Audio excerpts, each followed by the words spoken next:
Assalamualaikum everyone, welcome to my channel T Accounts. In this video we'll be starting off with one of the most important, highly important topics in accounting, and that is provision for depreciation, right? So let's begin.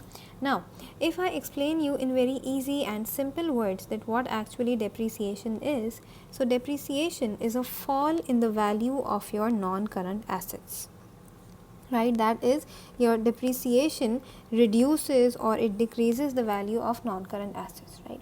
Now before moving to a more complex or a more detailed definition of depreciation, let's first clarify that what non-current assets are, because we will be depreciating non-current assets only, right? So non-current assets first of all are those assets that have a life of more than 1 year, that is, they are being kept in the business for more than 1 year, right? And they are used in the business, right? They are kept in the business in order to produce goods and services to be sold to the customers in order to generate revenue and earn profit on that. So these are those assets which help in the production of goods, right? They are kept in the business, right? That is why they are not bought for resale, right? They are not bought with the intention of selling them, right, on a regular basis. We buy inventory to be sold to customers but not non-current assets, right? And few very simple examples of non-current assets are your computers, equipment, plant and machinery, land and buildings, fixtures and fittings, etc., etc., right? Now let's understand about the background of depreciation through a very simple example, right? Now for instance, I buy this factory, right, so that I produce my goods in this factory and then I sell them at a profit to my customers, right? So I have bought this factory, so this is a non-current asset to my business. But don't you think that because of this factory I have incurred a cost as well, or you can say an expense as well, because I have bought this factory either on cash or on credit, so I have to pay for this non-current asset at a particular date, right? So this, because of this factory, because of this purchase, there will be a cash outflow from my business, right? So this is an expense for the business as well, right? And what type of expense would this be?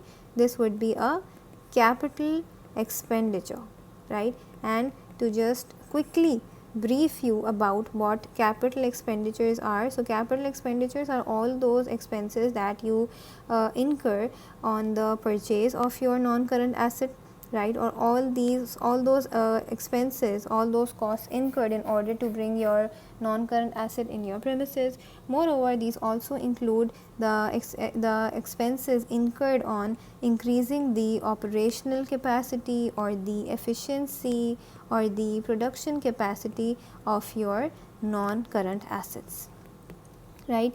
So the purchase of any non-current asset would be classified as a capital expenditure.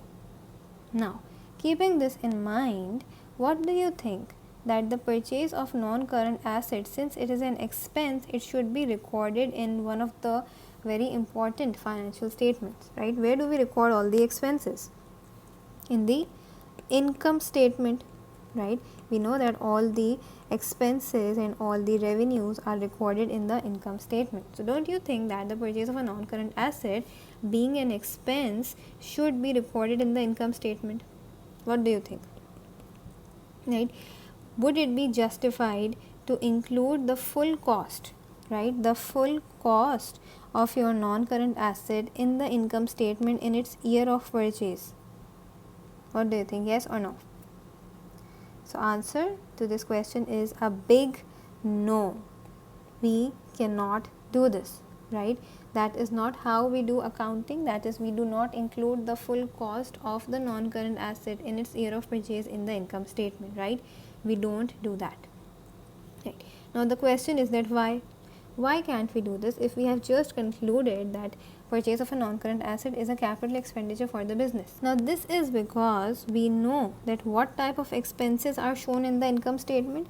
Only those expenses that are incurred, or you can say those expenses that are used in the current year only, are shown in the current year income statement, right?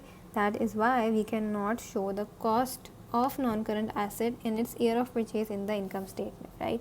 Now let's understand this, that why we cannot do this. We know that income statement shows expenses and revenues pertaining to the current year only, right? This means that all the expenses incurred or all the expenses used up in the current year are shown in the income statement against the revenues earned in the same year as well, right? But do you think that showing the cost of the non-current asset in its year of purchase in the income statement would show the same thing? No, it will not. For instance, I have bought this factory, right? In this example, I bought this factory to be used in my business for more than 1 year. But if I show the cost, the complete cost of this factory in my current year income statement, it would mean then I have completely benefited from the use of this factory that was supposed to give me benefit of more than 1 year, but I have used this in the current year completely. That is why I have expensed this out in my current year income statement, right? But this is not how we deal with the non-current assets. We have discussed, we concluded in the first few minutes of this video that non-current assets have a life of more than 1 year. That is, they will be benefiting the business for more than 1 year. So how can we show its cost in the current year only? This would mean that I have benefited fully from this non-current asset in my current year, and then I will not be using it for further future years, right? So that is why I cannot show the cost of my non-current asset in the current year, right? Purchase of non-current asset is a long-term investment. It is a huge investment, a long-term investment, right? A long-term means it cannot be shown in a yearly statement, that is in an income statement, right? That is why it cannot be shown in the income statement, right? But now the question still remains that if my purchase of non-current asset is an expense, so where should I show this as an expense, right? What should I do now if I cannot show the cost of this non-current asset in my income statement? So that is when the concept of depreciation comes in, right? Now, depreciation says that you have to include a part or a portion or some part of the cost of this non-current asset as a depreciation expense in your yearly income statement. It says that you have to do a calculation, and how do we do that? We'll be learning about that in the coming videos, inshallah. That you have to show some part of your non-current asset in the income statement every year as a depreciation expense, right? You can also understand this, that depreciation is that part of your non-current asset that is consumed, or you can say that is used up by the business. Of course, this would depend upon it would vary from the non-current asset to non-current asset. It would depend upon the benefits that are generated yearly from that asset. It would depend upon the usefulness of that asset, that what type of asset it is, and that we'll be learning about in the next videos. So for instance, if I buy a non-current asset and it has a useful life of 4 years, right? After that 4 years, I will either be discarding it or I'll be selling it at a lower value, but it has a life of 4 years, right? Let's suppose. And I know that this asset will be benefiting me equally, that is in equal proportion in its useful life, right? So for instance, let's say that it benefits me 25% each year. So if I am getting the benefits equal in its useful life, so I should charge the depreciation accordingly in its useful life. Or if the benefit is not equal every year, let's suppose it is 30% in the first year, then it is 20% in the second year, and so on for the next 2 years. So I will be charging my depreciation expense accordingly, right? That we'll be learning about in the next videos. So that is how we show the cost of the non-current asset in the income statement every year as a depreciation expense, depending upon the usefulness, the economic factors that are there because of that non-current asset, right? So in other words, we can now understand the full definition of depreciation, and that is, it is an expense that is charged against the use of that non-current asset, or you can also say that against the benefits earned from that asset by using it in the business in a particular year or in the current year. So after reading this definition, can you recall a very important concept that is there, that is applied because of charging depreciation? And that is matching concept. Right now, what does matching concept say? Matching concept says that if you are earning any benefit in the current year, right, benefits earned in the current year should be matched with the expenses incurred in the same year, right? And that is what we have just discussed about depreciation, right? I am earning benefits, I am earning revenues from the use of this non-current assets by producing my goods and services. So if I am earning revenue, I should charge a cost against this income, and that is what? That is my depreciation, right? That is allocating the cost of this non-current asset according to its estimated useful life till the end of its useful life, right? And not only that, now since depreciation is an expense which spreads the cost of the asset over its estimated useful life, and by doing this it reduces my profit, right? How does it reduces my profit? Of course, that since depreciation is an expense, so we know that all the expenses, if an expense increases, your profit will decrease. So that is why depreciation increases expenses and it reduces the profit for the business.